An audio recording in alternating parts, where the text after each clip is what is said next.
Hey, this is Matt once again. Welcome back to the videos of the paid request, this time for Alban. Thank you so much for that. And for those interested in requesting any type of videos, PayPal's usually the best bet. Or join my Patreon. Links are in the info box.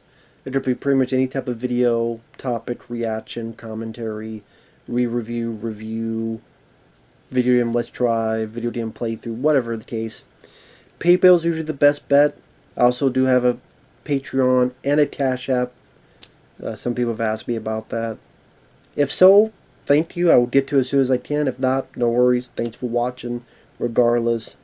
And this is for White Lightning, the 1973 film, directed by Joseph Sargent, who did films like The Taken One, Pelham 123, with Walter Matthau, but he also did Jaws 4: The Revenge, so this is more of Taken Pelham than Jaws 4 type of Joseph Sargent. And starring a fairly young Burt Reynolds. This was before Smokey and the Bandit and that megastar success. He had done Deliverance by this point, though. And I miss Burt Reynolds. I always liked him. I was always a fan of his. I liked his charisma, his charm. I think he worked very well as the leading guy. Even if the movie's not the best, he did help carry a lot of films. That's one of the reasons I could watch Cop and a Half. It is what it is, but I do like Burt Reynolds, so watching him, even if it's not his best showcase, it was still fun to see, if that makes sense. But I miss Burt Reynolds. But other people in the film, you had Ned Beatty, who was in Deliverance with Burt. He plays the crooked, slimy sheriff. Does a good job at that. Bo Hopkins, who I remember from this Wienshauser film called Mutant. I think he was in From Dusk Till Dawn 2. He's a character actor that showed up a lot of times. I do like him. It was nice to see him in here. R.G. Armstrong, cool to see him. I always remember him from Predator. He's the military guy that gives Arnold the mission and leads him to Carl Weathers. Then he's on the helicopter at the very end of the film. Oh my God, when he sees the mushroom cloud. So nice to see him in this. Pretty much the plot of the film is Burt Reynolds is in prison. And he's in there for moonshine running, among other stuff. And he finds out that his brother's been killed. More than likely because of this crooked sheriff. So, of course, he's upset about that. He tries to escape, but he doesn't quite make it. I did think the scene was funny where the head guy kind of catches him and goes, "Dieter, where the hell you think you're going?" Like, very calm and subtle. Like, the way he said it did make me laugh. It's like, listen, I get what you're going through, man. Like, listen, you got a year left. Come on, man. So ultimately, he wants to make a deal with the feds. You guys know that there's something going on with that sheriff. He has some moonshine business as well. Let me go undercover, get some evidence for you, and things will be good. But really, the reason he's doing all this is to get close to Ned Beatty and kill him. So while he's there, he meets Matt Clark, who's also on parole. I recognize him. He was the bartender in Back to the Future Part 3. He's been in a few other stuff, but that's what I think of the most. Like, he's on probation. He's kind of forced to cooperate. Burt's given this 1971 Ford Custom 500. Very cool car that go very fast. Matt Clark gets Burt to meet with Bo Hopkins, who works for Ned Beatty. He's able to be introduced and talk with Ned Beatty. And he mentions there's only two things I'm scared of. Really, only two things? Yep. Women and the police. And the movie goes on from there. Eventually he meets R.G. Armstrong, playing a character named Big Bear. And I will say that this film was okay, but I wasn't in love with the movie. I much prefer Smokey and the Bandit. I much prefer Hooper. Hooper's my favorite Burt Reynolds film. I much prefer Cannonball Run 1 and 2. I did like Bert in the film. Definitely a different look for him, where he doesn't have the mustache. He's built a lot bigger, like a bit thicker Burt Reynolds, and felt like a bit more of a dangerous type of Burt, which was nice to see. He's a guy that definitely hold his own. One of my favorite bits is when R.G. Armstrong has a knife on him, just doesn't trust him, and then Burt goes, "What was the line? How you like? How would you like that knife shoved up your ass?" And then R.G. Armstrong's like, "I wouldn't like that at all." I thought that was a fun exchange. I like some of the bits between Burt and Bo Hopkins. Once in a while you get a decent car chase. There's a bit where he helps out Bo Hopkins, where Bo's being chased by the cops and Burt gets in the middle of them to try to get the cops to chase him.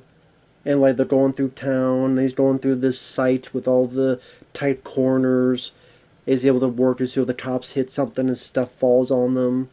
They survive, but the cop car gets stopped. This is a nice bit of business where really good one shot where Burt is being chased and you see the car in one shot jump and hit the edge of the barge that's flowing away to the water. So I like the fact that they did it all in one shot, no cuts. So you see the car actually jump and actually make it barely. That's a really cool stunt. I thought that was really nice. So some of those cool stunts, but it's not wall-to-wall action. It's about a 2-hour movie. So it's not a lot of car chases. Again, there's probably 3. Those 2, and maybe the third act.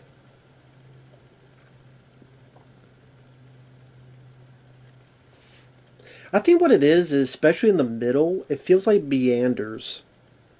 It just feels like the plot, the story, the actions of the characters. It's just kind of meandering and going in a circle, wondering, okay, what's happening now? Because he gets to this love story, and the girl... Spoilers. Here's spoilers.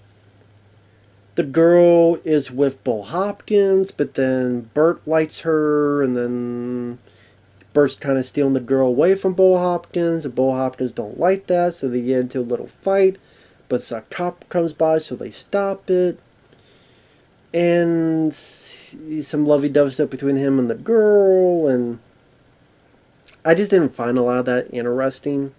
I didn't find a lot of that fascinating or funny.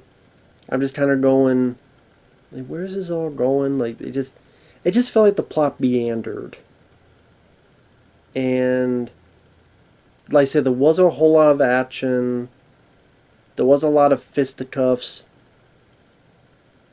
Like I said, there was a whole lot of other stuff happening in the middle there.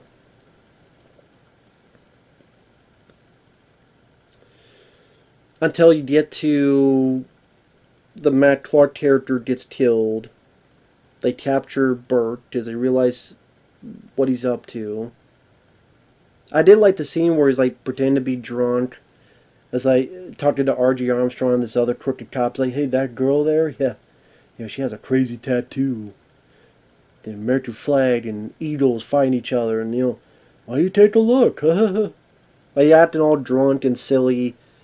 Then when he gets his opportunity, he's able to get a shotgun, shoot a guy, smack a guy in the face with some glass, and get the hell out of there. He gets wounded. He goes somewhere where he's able to heal up. Some people talk about his brother, what happened to his brother, how they're protesting, and then Bert's like, I've never done nothing in my right, but my brother, he's the one who accomplished something. So what does that all mean? And it seems like we're on the verge of something pretty interesting for his character, but that's kind of all that's really done with it for the depth of the character. Because pretty much what happens afterward is Ned, Beatty, and his tops get there. They get into a chase, which is an okay chase, but I don't know. I've seen this level of chases in like Dukes of Hazzard episodes. Maybe that's not fair to say. This is 1973. It's not like today in a car chase. So I know that's not fair to say, but it's just kind of being chased around. Still nice. It's nice though to see everything done practically in camera, done for real. And in spoilers, he's able to trick Ned where he takes his car down. Ned goes after full force but jumps it. Doesn't realize that Bert parked the car here. So Ned flew his car up and landed. Now, I thought this was a really lousy, anticlimactic ending. Because Ned just drowns. I'm sitting there going, okay, he's not knocked out. He's alive in the car. He doesn't open the car. Doesn't go through the window. Why he doesn't try to do that, I don't know. I just maybe you assume he doesn't swim. But you're close enough to the shore that you get to the ground, crawl, hold your breath for a minute, and be fine. But how many films have you seen where a cop car goes into a body of water, like, damn it? Very rarely is that happens, and well, the guy just drowns. It just felt like, really? That's how he dies? Not getting shot, not getting anything. I usually say the beginning his brother drowned, so the cop died. But at least the guy, he was tied up. If Bert had like tied him up, like if Bert had knocked him out and then tied him up, granted, if he had heard, like okay, if he had heard how his brother died, yeah, they found your brother drowned and he was tied up on a boat and it looked like someone shot the boat. If Bert heard about that and then, you know, I'm going to do the same to you, what you did to my brother. So he knocks him out, he's tied up, he wakes him up, says some lines, then makes the car go and drown. Like that would have been more noteworthy. But the fact that he wasn't knocked out, he wasn't tied up, why did Ned not even try to get out of the car? He was not that far away from the shore. I don't know, it didn't make any sense. And then there's a funeral parade for the sheriff. Bert's like, well, all the good guys die young, huh? The feds take him back because he didn't get the evidence. It kind of just ends. Bo Hopkins doesn't get his comeuppance. R.G. Armstrong doesn't get his comeuppance. I mean, most of these guys don't get their comeuppance. They don't get arrested because there's no evidence. They get away scot-free. Again, it just felt like a really abrupt, lame ending. And I went, really?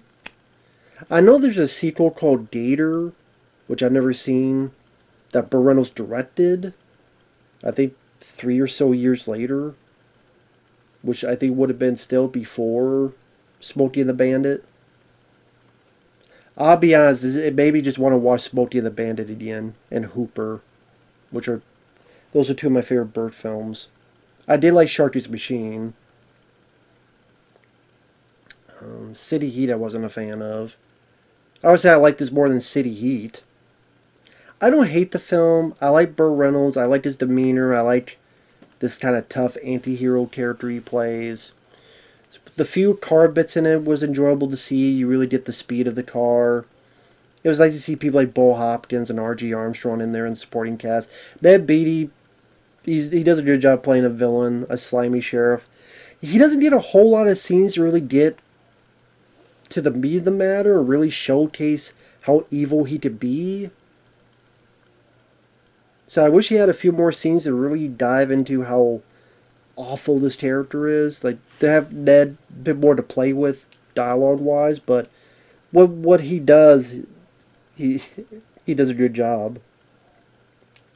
But like I said, the lack of action, the meandering pace, I think, hurt the film a lot. The love story, I'm like, whatever. And the abrupt, anticlimactic ending kind of rubbed me the wrong way, so I don't hate the film, but I don't love the film. I would never see the film again. It was nice to see one time, but yeah. The music was interesting. Just one of the... Have you ever seen Kill Bill, Volume 1? The fight that she has, the bride with the crazy 88. During the fight, there's a bit where she's holding the guy, and then he's like, boom, boom, boom, boom, boom, boom, boom, boom, boom, and she's like holding the guy, like ready for a next wave of people. That's from this movie. Because I remember watching going, okay, this is interesting music. I never knew it was from this movie, but apparently maybe Tarantino's a fan of this film, and it's like, I'm going to take music from this movie and put it in that scene. It's only in like 10 seconds, but I'm like, okay, that's cool to know where that music came from, which is this movie. So yeah, that was neat. So I do think the actors do a good job. Laura Dern, I think she's in this, and a very, very young Laura Dern. Of course, later Jurassic Park, many other films.